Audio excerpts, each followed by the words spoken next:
Hello everyone, Tom with Capo Fetish. So what is it about certain eras of music that transcend time and space more than others, depending on the listener, right? For me, back in the 1980s, I was fully engulfed in that music, just completely up on everything that was going on at the time and, discovering new music and everything. But, 40 years, here we are 40 years later, the mid 80s were like 40 years ago.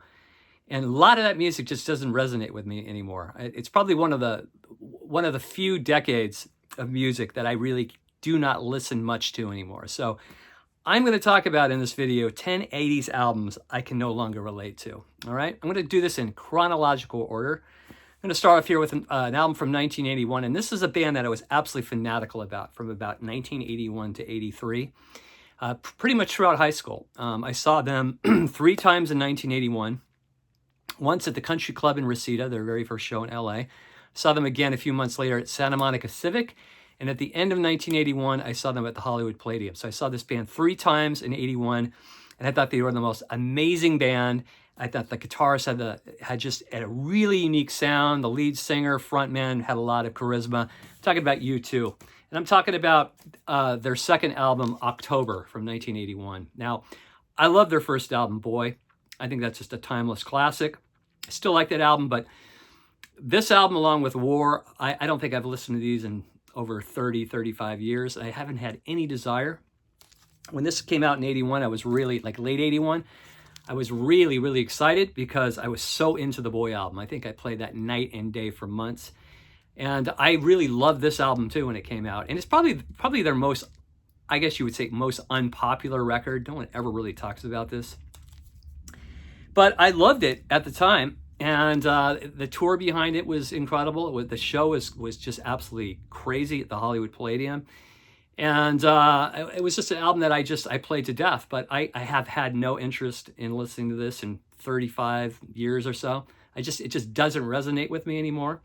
Why is it still in the collection? Because I think a lot of these albums are kind of like, they're like old pictures, right? They remind you of a particular time in your life. So they're kind of hard to get rid of, but at some point they will be purged, and only the true the true ones will stay in the collection that you still listen to this day. So anyway, U2's October, an album that just I cannot relate to anymore, and the only one I can really listen to once in a blue moon is Boy.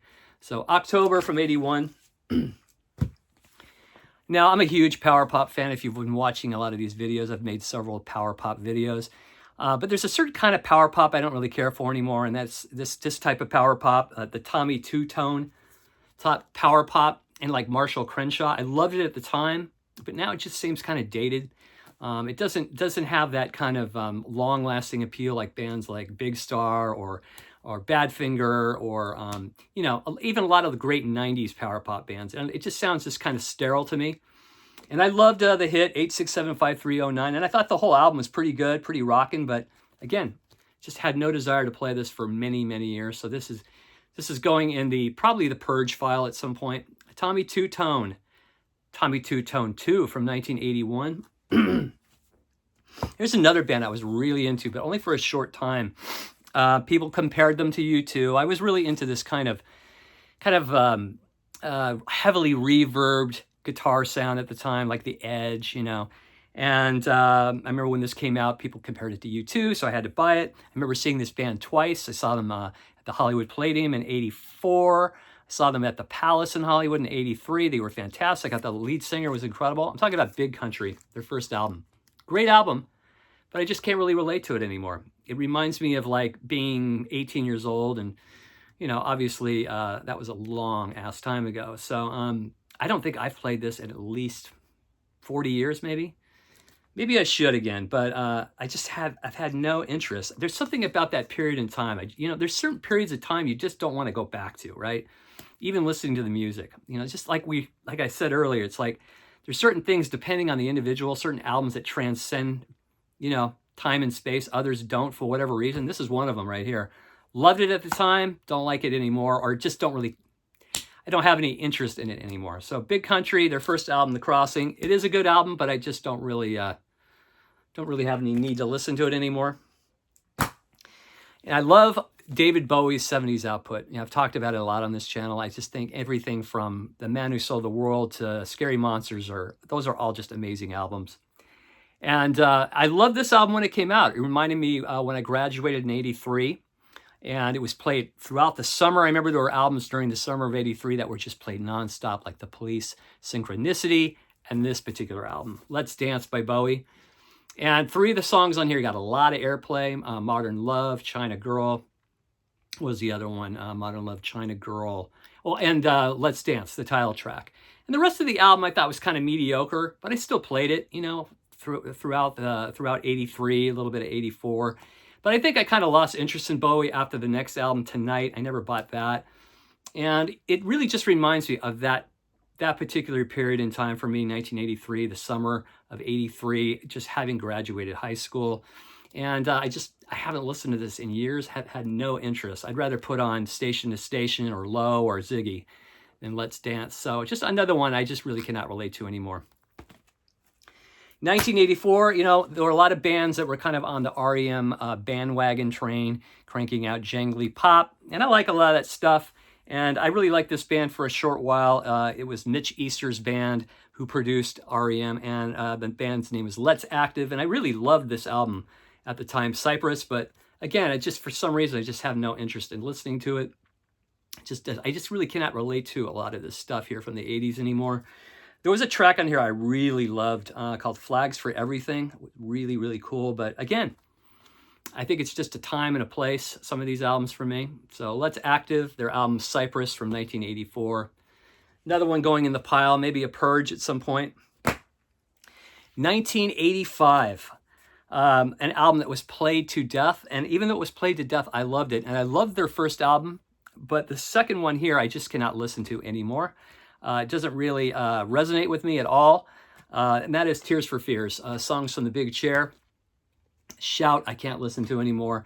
Even though Everybody Wants to Rule the World has been played a bazillion times, I think it's a great track, but it just brings back a period I don't want to remember in life. There's something about that mid-'80s period I don't really like that much.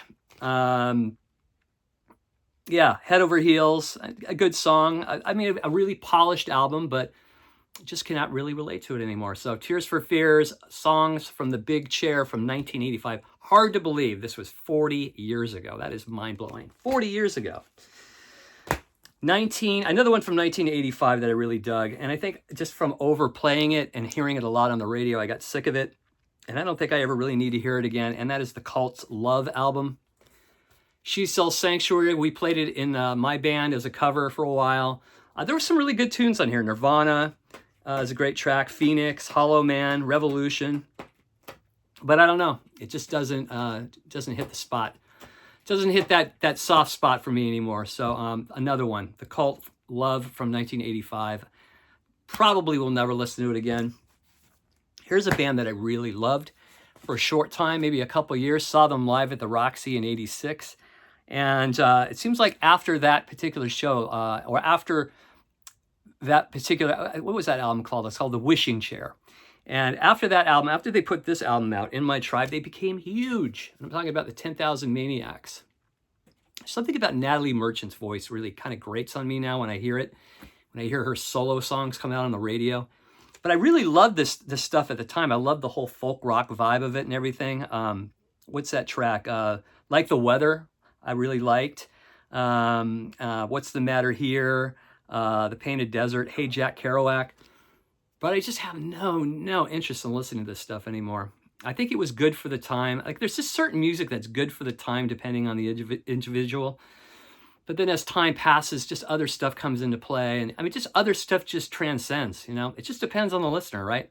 So 10,000 Maniacs, In My Tribe from 1987, another one that doesn't really resonate with me anymore. 1988. Like this for a short time, lead singer would become huge, pretty much carving her own kind of path. I'm talking about the Sugar Cubes and Bjork, their first album, Life's Too Good. Now, I still like one song in here a lot called Birthday. That's really a unique track. But the rest of it is just kind of, late 80s kind of quirky pop I really can't relate to anymore. So Sugar Cubes, That's another one, folks. The album Life's Too Good from 1988. And then last on the list is an album that I don't even know why I still have it in my collection. I think it brings back memories of a failed relationship, a very tumultuous relationship I was in. Probably my first real serious relationship. But this album always brings back the kind of beginning of that relationship when things were good. And that is Chris Isaak, Heart-Shaped Box. The gal I was with at the time, she loved this album. We both loved this album. Played it to death, and I really cannot listen to a millisecond of it anymore. Really brings back that time. Even though, I mean, there were some good memories when this came out and everything, but don't want to go back there. So there you have it, folks. Those are 1080s albums I can no longer relate to. Do you have any similar experiences with 80s albums that you can't relate to anymore? If you do, throw them in the comments section. I'm curious. As always, thanks for watching. If you dig the content across the channel, press subscribe. I'd appreciate it. And we'll see you soon. Take care. Bye-bye.